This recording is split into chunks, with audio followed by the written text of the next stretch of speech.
Le forgeron fait une hache, il travaille avec le charbon et il la façonne à coups de marteau.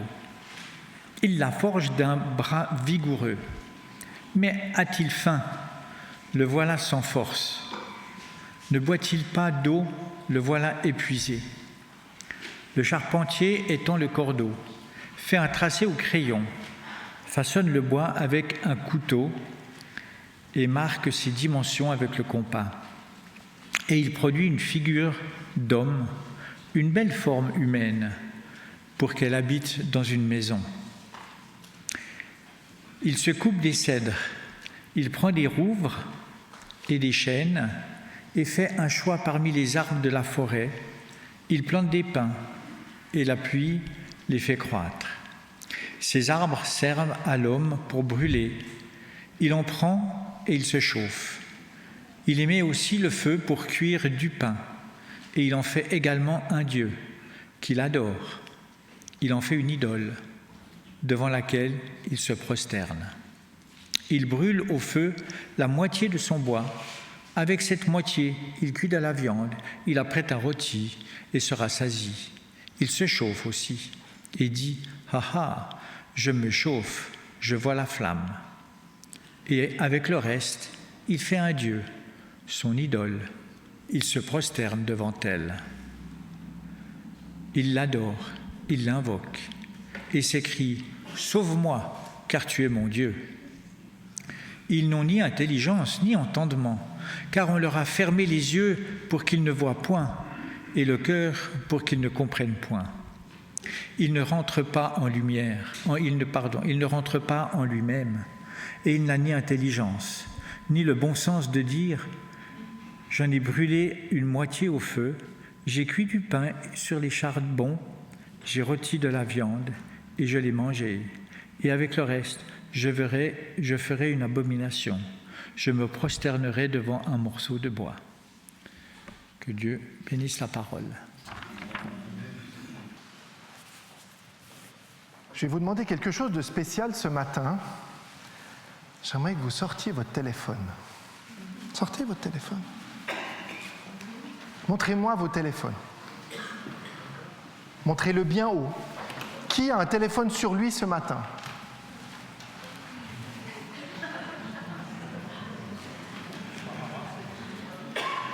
Qui n'a pas de téléphone sur lui ce matin? C'est moi.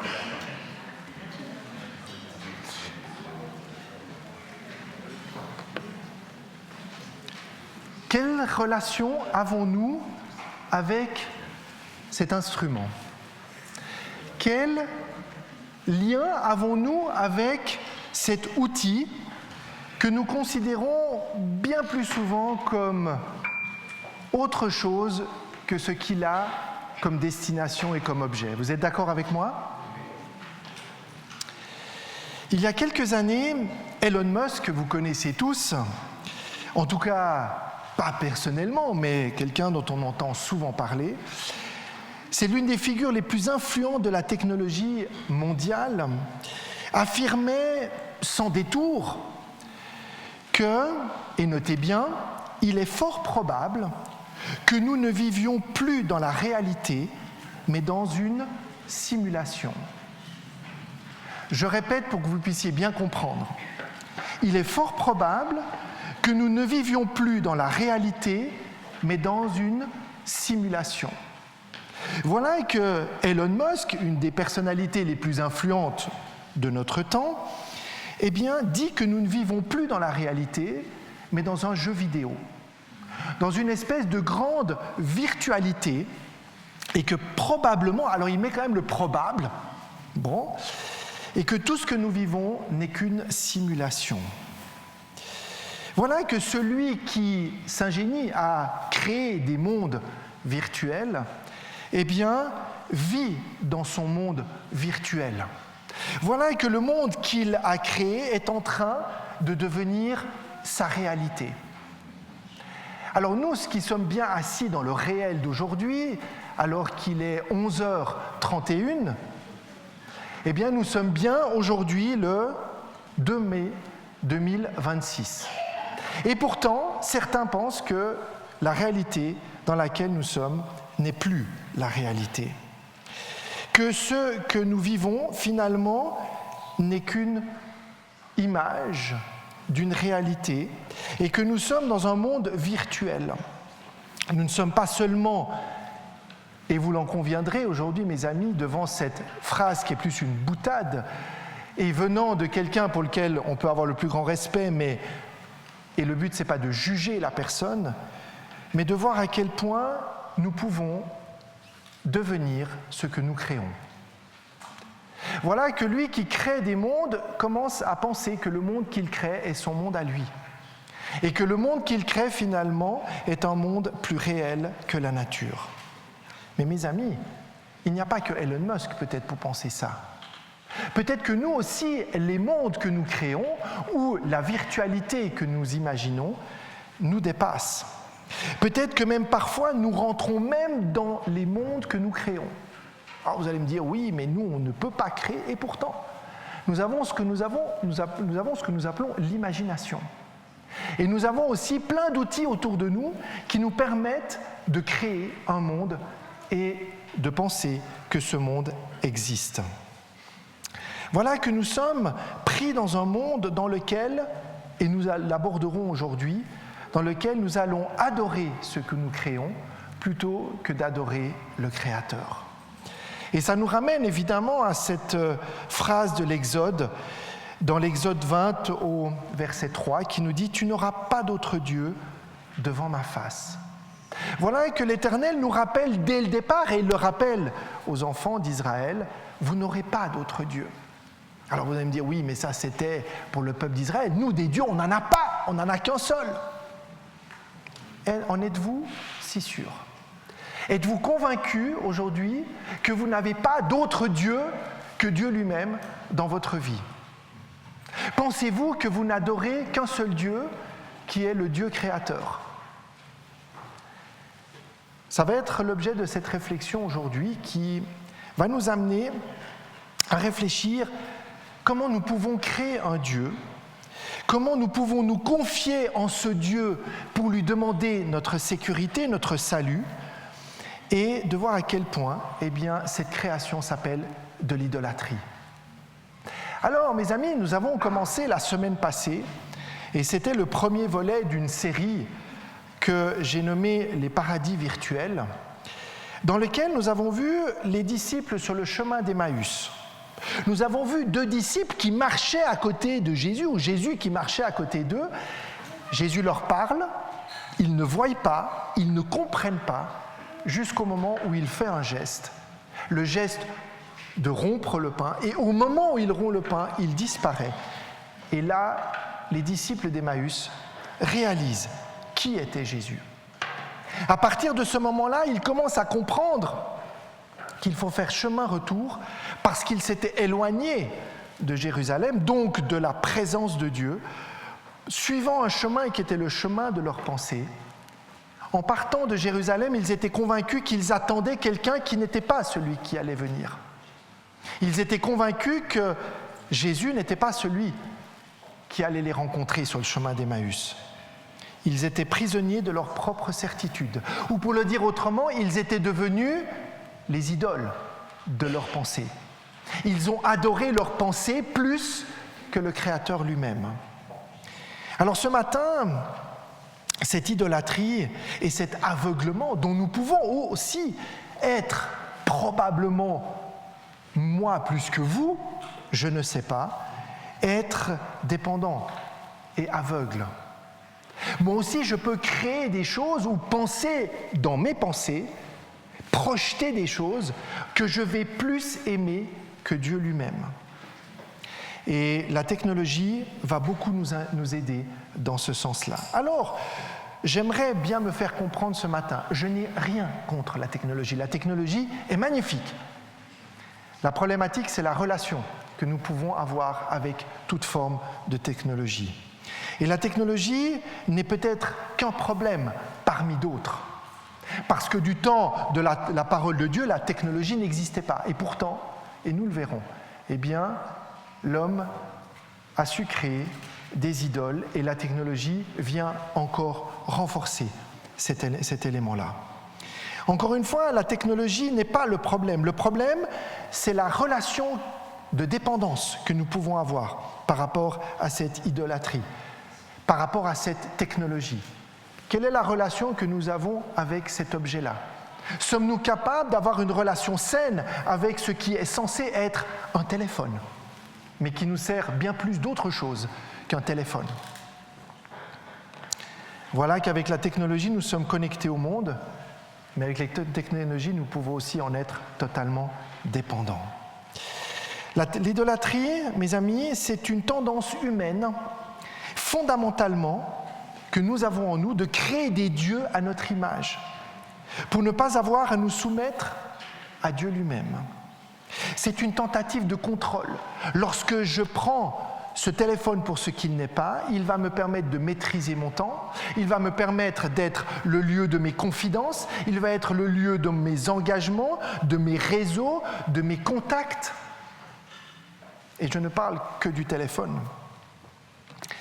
Nous façonnons donc des outils pour prolonger notre puissance, pour repousser la mort, pour devenir comme des dieux. Alors oui, la technologie n'invente pas l'idolâtrie. Elle ne fait que lui offrir un nouveau visage, un nouveau support. En réalité, l'idolâtrie est le fil conducteur de toute la parole de Dieu. La problématique principale de la parole de Dieu, et souvent on dit, c'est quoi le plus grand péché ? C'est le péché d'orgueil. Et moi, je vous dis, et je le pense sincèrement, que le pire péché, c'est l'idolâtrie.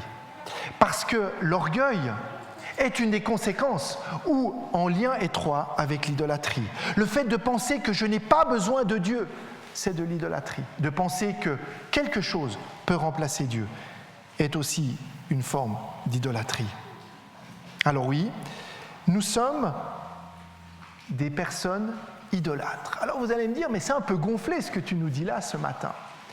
Mais j'aimerais vous provoquer, pour vous pousser, nous pousser, et moi en premier, parce que cette réflexion que je partage avec vous ce matin, j'en suis le premier destinataire. Et ce que je partage me concerne en premier. Peut-être que vous ne vous sentirez pas concerné, eh bien j'en suis très heureux pour vous. Jean Calvin, qui n'a pas connu le téléphone portable, comme vous pouvez vous imaginer, a dit une phrase à l'époque que je trouve magnifique. Il a dit « Le cœur humain est une perpétuelle fabrique d'idoles. » Le cœur humain est une perpétuelle fabrique d'idoles. Nous fabriquons des idoles en permanence, tout le temps, en tout lieu, par nos pensées, nos regards. Parce que je pense, parce que je vois, parce que j'agis, parce que je projette, je suis une machine à créer des idoles. Et je les produis, et c'est ça le problème, de manière tout à fait naturelle. Et je n'ai même pas besoin de penser que je crée des idoles. Dès que je prends quelqu'un pour ce qu'il n'est pas, dès que je transforme une pensée pour en faire mon bien, dès que j'utilise un moyen pour en faire un but, et lorsque je l'utilise non plus pour ce qu'il est, mais pour ce que je veux en faire, que ça soit une personne ou une chose, je deviens idolâtre. Alors vous allez me dire, bien sûr, que l'idolâtrie, ça concerne l'orgueil, l'argent, le succès, la technologie, la virtualité, la sexualité, un certain nombre de péchés cachés dans lesquels on va pouvoir parler d'idolâtrie. Mais moi je vous dis que l'idolâtrie ne s'arrête pas là. Que l'idolâtrie, on l'a vu avec les disciples sur le chemin d'Emmaüs, le simple fait de penser que Jésus était ce qu'il n'est pas, de projeter sur Jésus ce que je veux qu'il soit et non pas ce qu'il est en réalité, est une forme d'idolâtrie. Parce que je vais plus adorer et réfléchir à ma pensée que ce que Jésus peut me dire de ça. Alors oui, dans la parole de Dieu, dans l'Ancien Testament, on parle du veau d'or qui ont été créés avec tous les vases et l'or qui a été transporté depuis l'Égypte. Ce veau d'or a été créé, il a été façonné et ils se sont mis à genoux devant ce veau d'or. Moïse va devenir fou lorsqu'il va voir ce qui se passe. Mais encore une fois, est-ce que nous n'avons pas plein de veaux d'or dans notre vie ? Lorsque notre cœur se refuse, et notez bien ça, mes amis, lorsque notre cœur se refuse de se confier uniquement à Dieu, mais de se confier à autre chose que Dieu, je suis dans l'idolâtrie.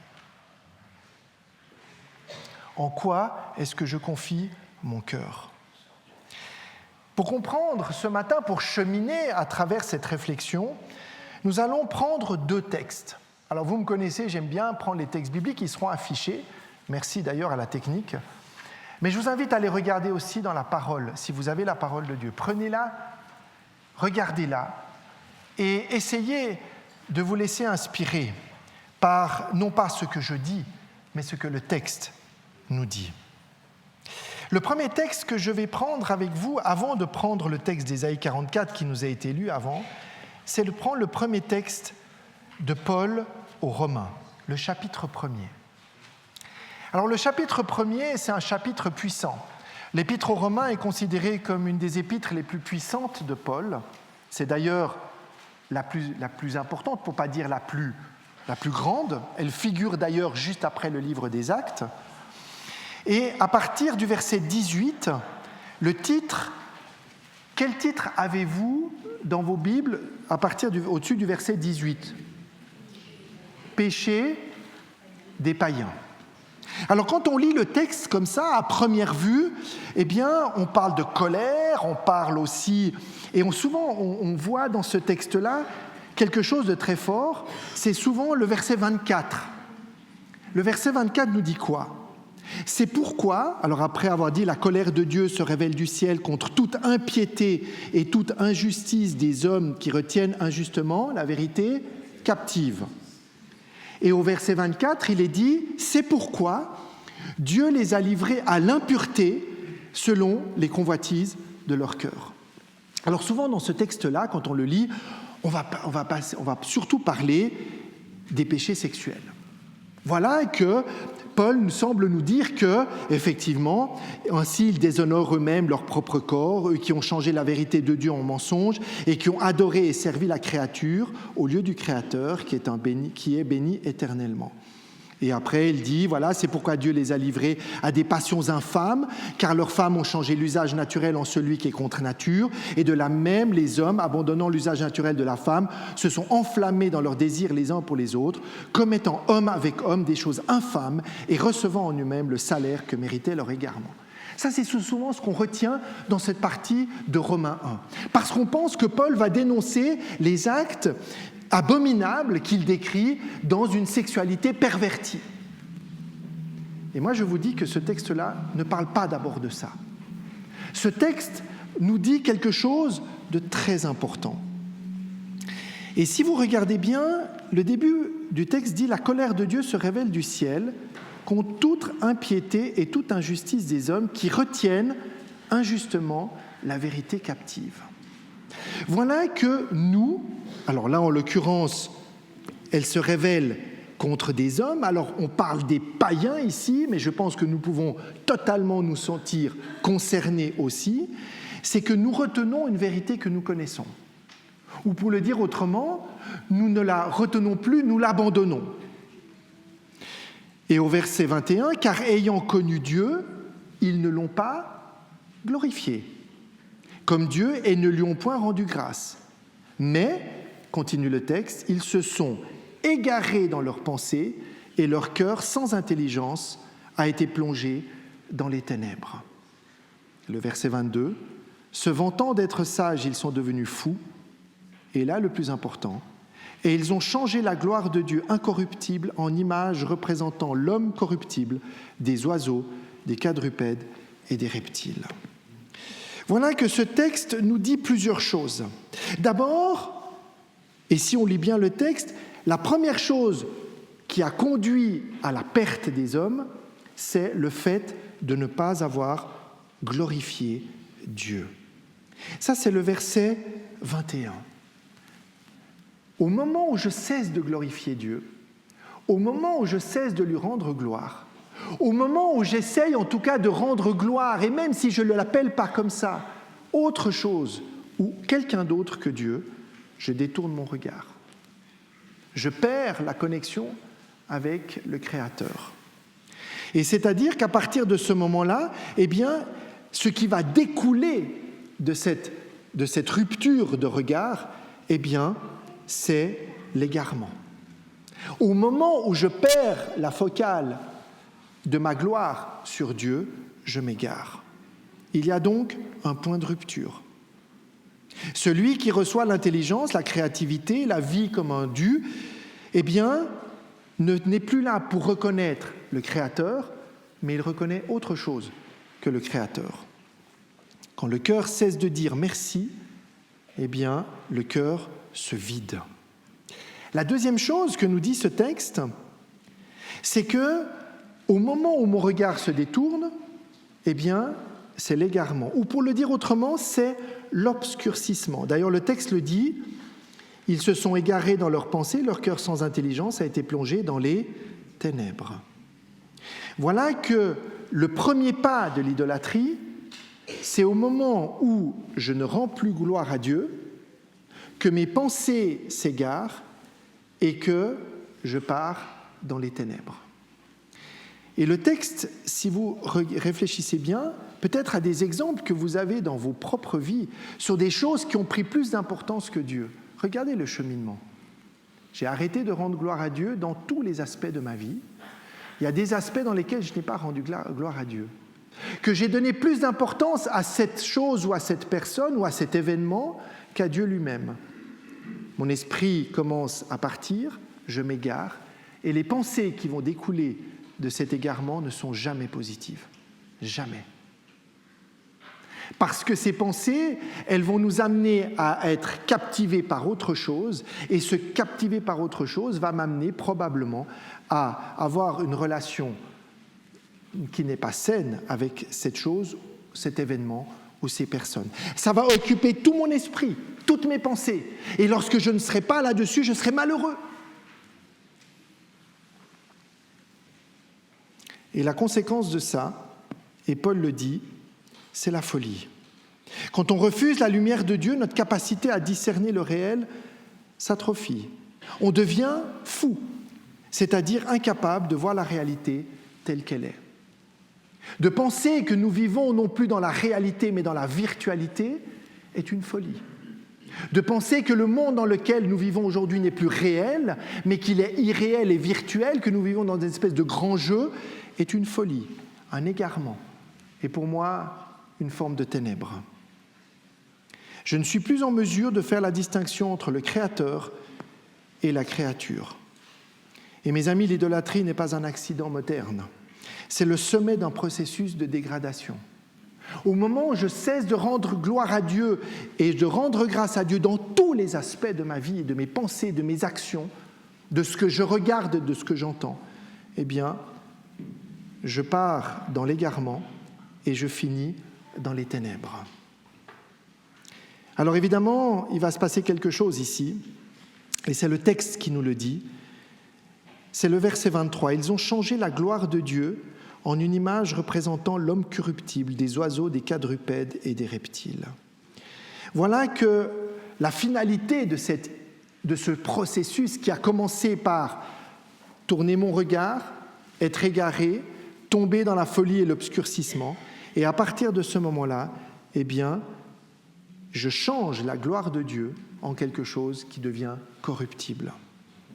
C'est une inversion tragique, c'est-à-dire que l'image de Dieu en nous devient transformée. C'est-à-dire que ce que Dieu a mis en nous est en train d'être complètement changé. Rappelez-vous, dans le livre de la Genèse, au chapitre 1er, on dit que Dieu crée l'homme à son image. Vous vous souvenez, vous connaissez ce texte. pour qu'il reflète sa gloire et qu'il exerce son autorité sur la création. Dieu a mis en nous son image. Il a mis en nous sa présence. Il a mis en nous ce qui nous permet de discerner les choses. Au moment où cette image est corrompue, tout ce qui va découler de cette corruption, de cette transformation d'image, va avoir un effet négatif sur moi.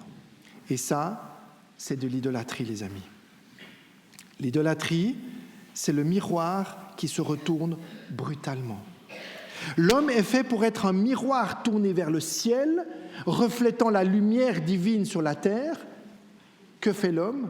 Eh bien, il va utiliser et détourner ce miroir pour refléter sa propre lumière dans le monde. Et le récit de la Genèse nous dit bien que c'est à partir de la chute, au moment même où Adam et Ève réalisent qu'ils peuvent toucher à quelque chose dont on leur fait croire qu'il sera important, vous serez comme des dieux, nous dit le texte. Et le début de l'idolâtrie les a fait détourner du chemin de grâce, les a égarés, les a rendus fous et les a rendus idolâtres de leurs propres pensées.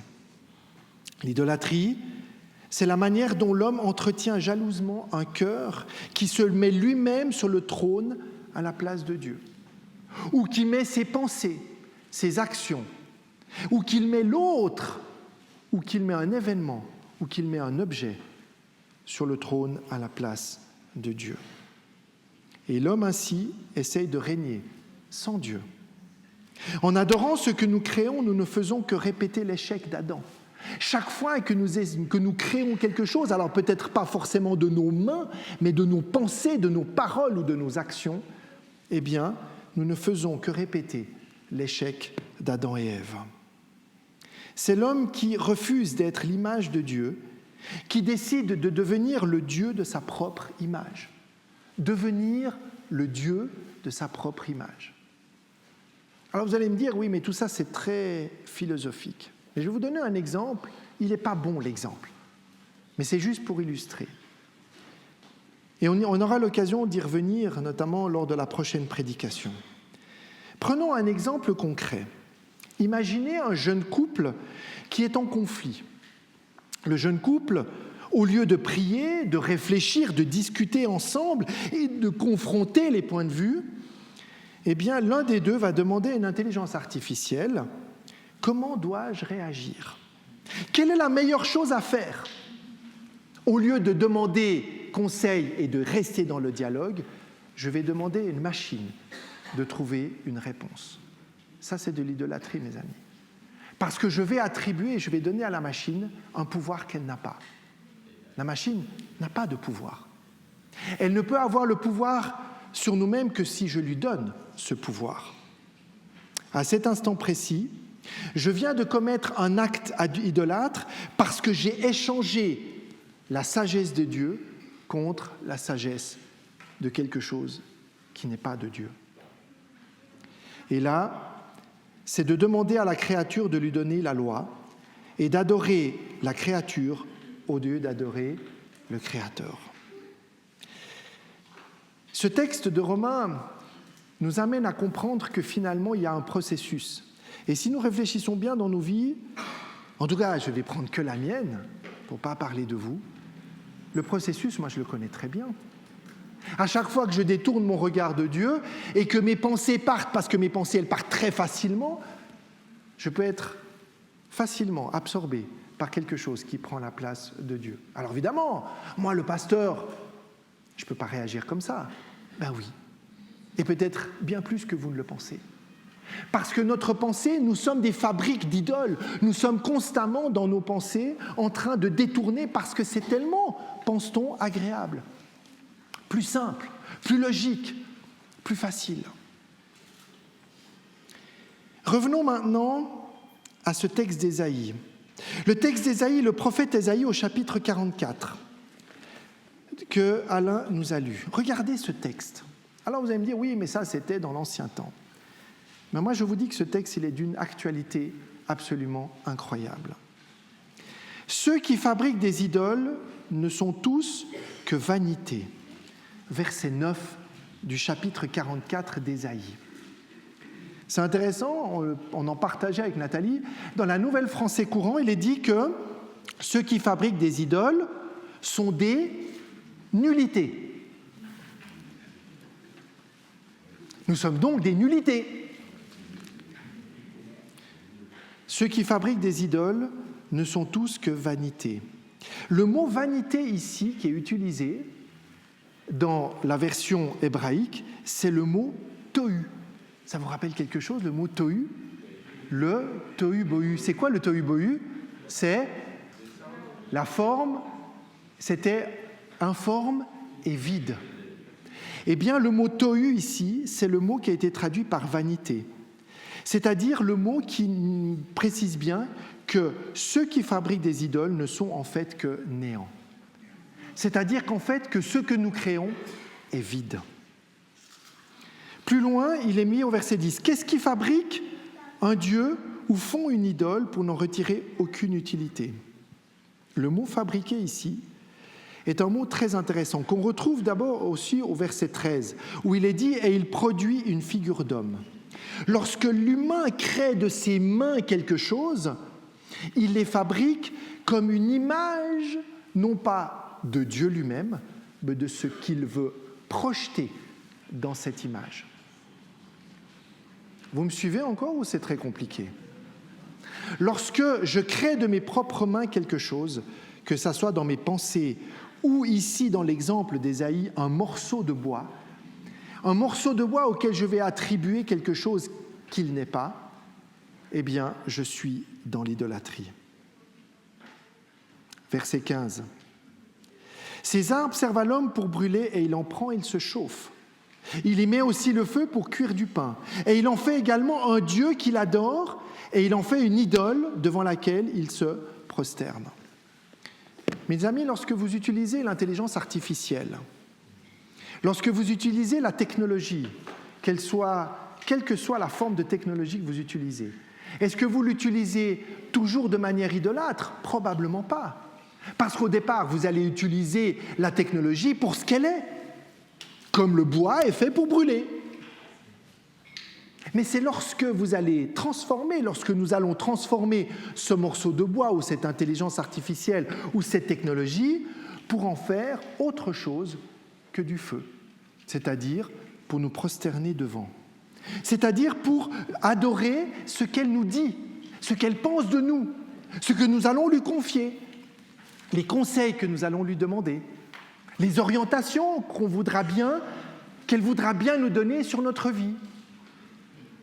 Est-ce que vous avez déjà utilisé l'intelligence artificielle dans ce sens-là? Eh bien, tant mieux. Mais nous verrons la prochaine fois que le glissement peut être très difficile et très facilement entre l'utilisation et l'utilisation négative que nous pouvons en faire.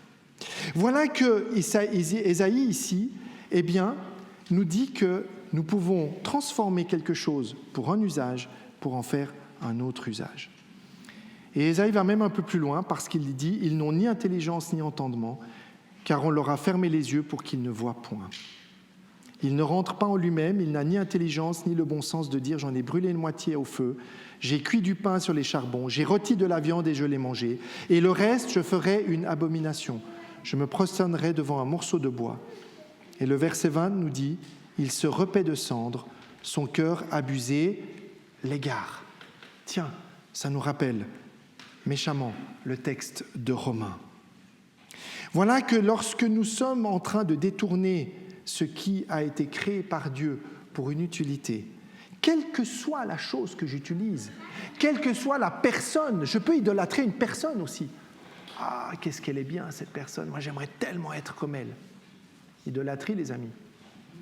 Qu'est-ce que j'aimerais ressembler à qu'est-ce que j'aimerais penser comme ça?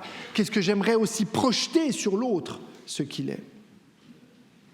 Nous sommes des personnes sensées et personne n'a envie de tomber dans cette forme-là. Mais nous sommes des êtres, pardonnez-moi, fragiles. Nous sommes ici bien souvent, la limite entre le bois de feu et le bois que j'adore, elle est très fine, cette limite-là. entre l'utilisation que je fais d'une pensée et la pensée que je vais utiliser pour transformer cette pensée en image que je vais adorer, parce que je trouve que ma pensée est tellement importante et tellement belle que je vais tomber dans une forme d'idolâtrie. Et le basculement, il est très rapide. Je brûle le bois pour cuire mon pain et je m'agenouille devant le bois pour qu'il me sauve. C'est un petit peu le paradoxe de la technologie.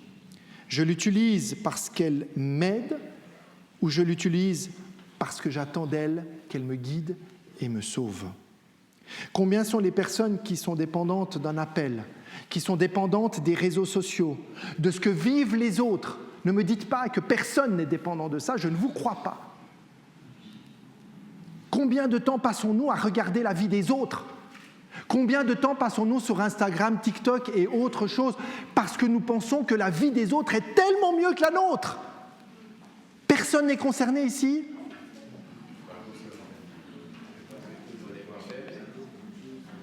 Je laisse à chacun réfléchir à ça.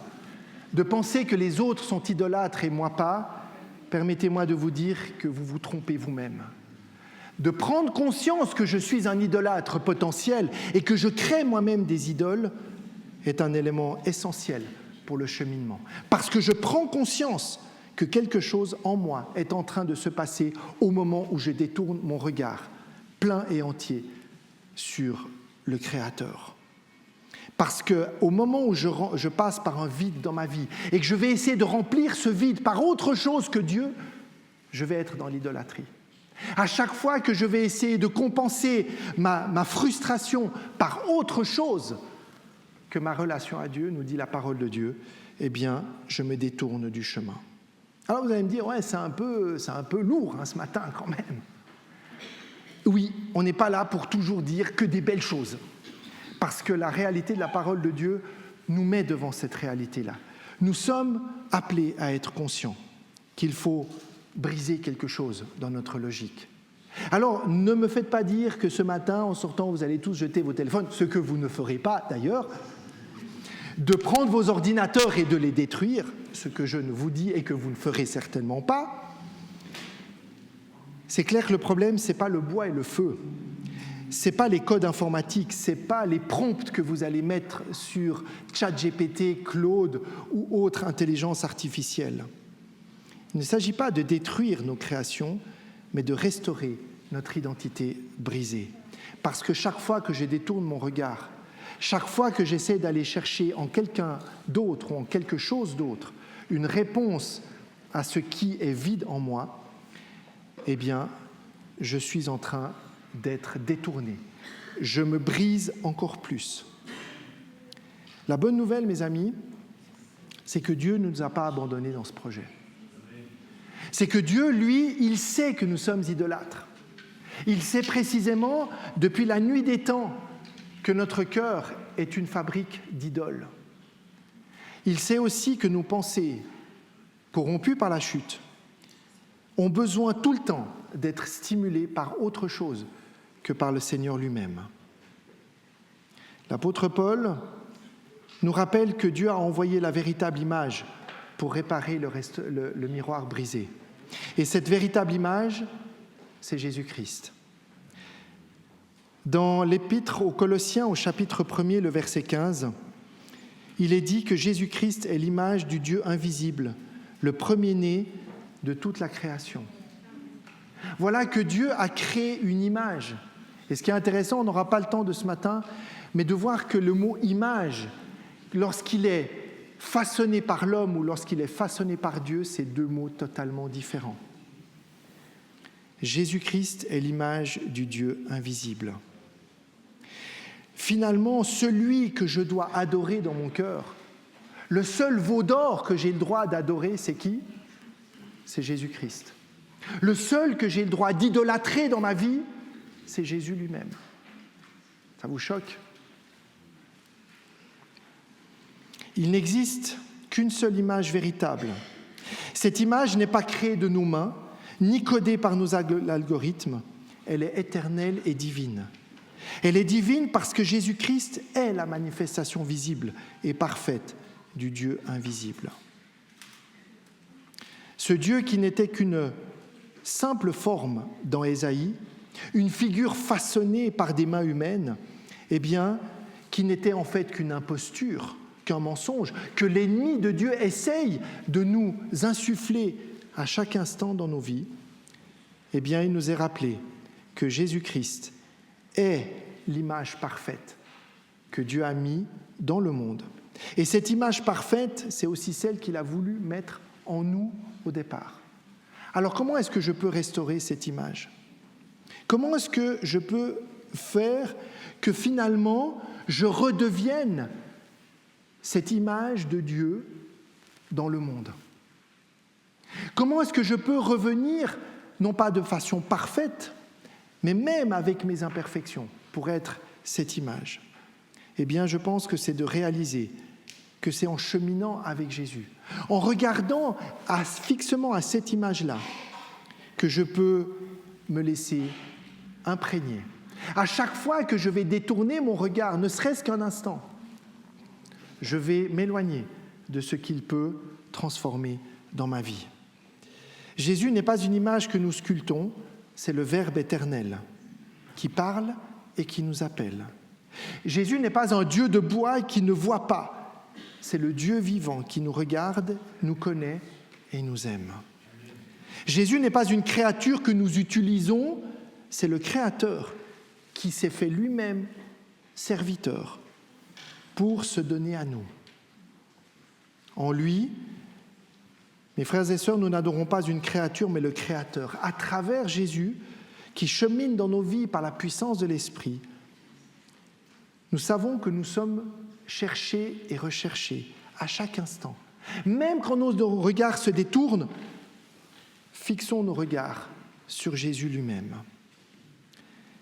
Et il est vrai que Ésaïe nous pousse à réaliser que nous avons ce chemin personnel à faire, que nous ne sommes pas perdus tout seuls à essayer de trouver une solution, que nous ne sommes pas abandonnés à nous-mêmes et que l'Écriture, finalement, nous a été donnée pour restaurer l'image de Dieu en nous. Que ce qui a été brisé puisse être restauré. Colossiens 3,10 nous dit que nous sommes conformés à l'image de son Fils. Cela signifie que Christ est l'image standard, l'image exemplaire, et que cet porteur d'image en nous nous aide à avancer. La bonne nouvelle pour nous ce matin, c'est qu'en cessant d'adorer nos créations technologiques ou autres formes de création, en fixant nos regards sur le Christ, la véritable image de Dieu, nous retrouverons notre propre vocation originelle. Là où l'idolâtrie nous transformait en tohu, c'est-à-dire en néant, en chaos, en vide, l'adoration de Christ nous restaure dans la véritable image de Christ en nous. On n'est pas condamné à être des fabricants d'idoles, mes amis. Nous ne sommes pas condamnés à fabriquer en permanence des idoles devant lesquelles nous nous inclinons, devant lesquelles nous sommes totalement esclaves. Nous devenons des porteurs de l'image restaurée.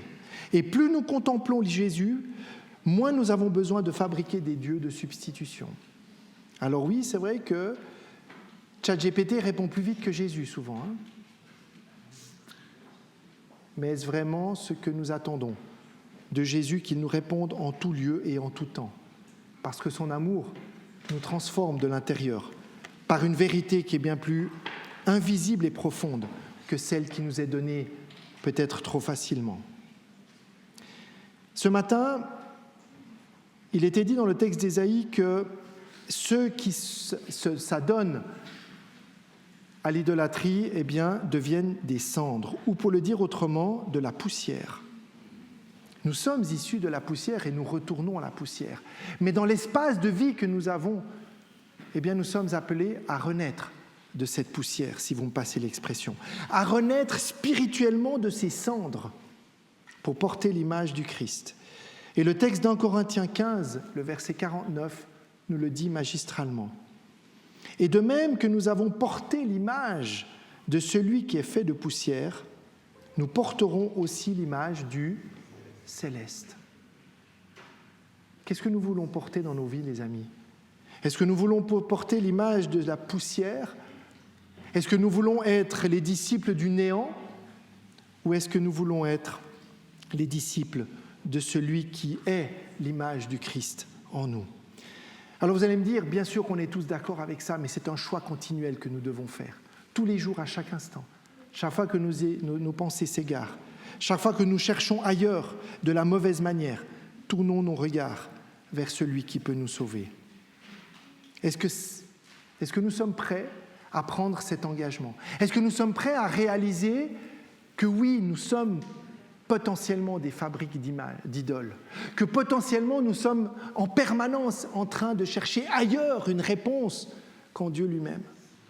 Est-ce que ces prochains jours, nous sommes d'accord de laisser Dieu nous arracher de ces ténèbres, que le Seigneur arrive à nous détourner, que nous arrivions à être pleinement tournés pour que nous reflétions cette image? Car si notre relation à Dieu est faussée, mes amis, qu'advient-il de notre relation aux autres? C'est ce que nous verrons d'ailleurs la prochaine fois. Comment l'idole technologique brise nos relations humaines? Parce qu'il n'y a pas que la relation en Dieu qui est brisée, mais la relation aux autres.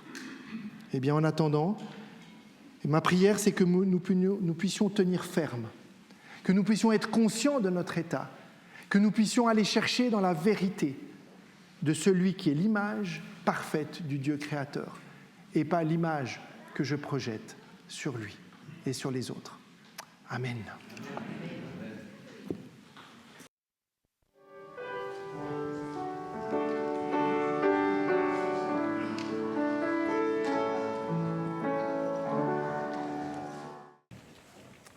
Père éternel, tu nous as invités ce matin à tourner un regard profond et personnel sur nos vies. Nous pensons bien souvent que l'idolâtrie, c'est une affaire passée, c'est une affaire de l'Ancien Testament. C'est quelque chose qui ne nous concerne plus aujourd'hui, ou bien peut-être les autres.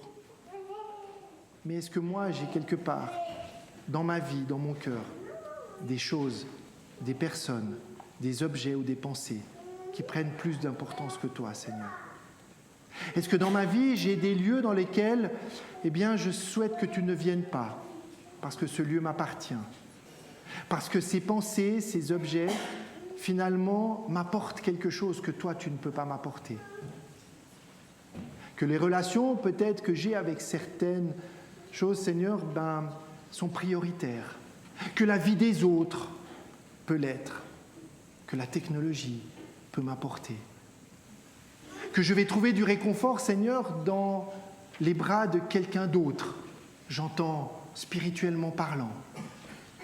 Alors que toi, Seigneur, tu nous invites à tourner nos regards vers toi, à voir la véritable image de Dieu dans nos vies, en Jésus, puissamment présent par ton Esprit Saint, Seigneur. Je te demande qu'humblement ce matin, tu permettes de venir dans nos ténèbres, dans les lieux profonds de nos pensées, pour venir éclairer ces lieux parce que tu ne veux pas nous laisser seuls dans ces lieux. C'est précisément parce que nous sommes seuls dans ces lieux que nous devenons idolâtres. Au moment où toi tu viens visiter avec nous ces lieux sombres, ces lieux où tu n'es pas présent, ta lumière se manifeste, ta présence se manifeste, et c'est toi qui prends la première place. C'est toi qui vas dominer sur nos pensées à ce moment-là. Et que nous puissions tourner nos regards, nous laisser conduire, Seigneur, nous laisser prendre par la main pour marcher avec toi, pour être restaurés de cette relation brisée, même si elle est infime dans notre partie de vie. Et que ton nom soit glorifié, Père éternel, de ce que tu nous permets, Seigneur, à chaque jour, à chaque instant, de tourner nos regards vers toi, de nous laisser dominer par ta présence. Que le seul objet de notre adoration soit toi seul, Jésus-Christ. Amen.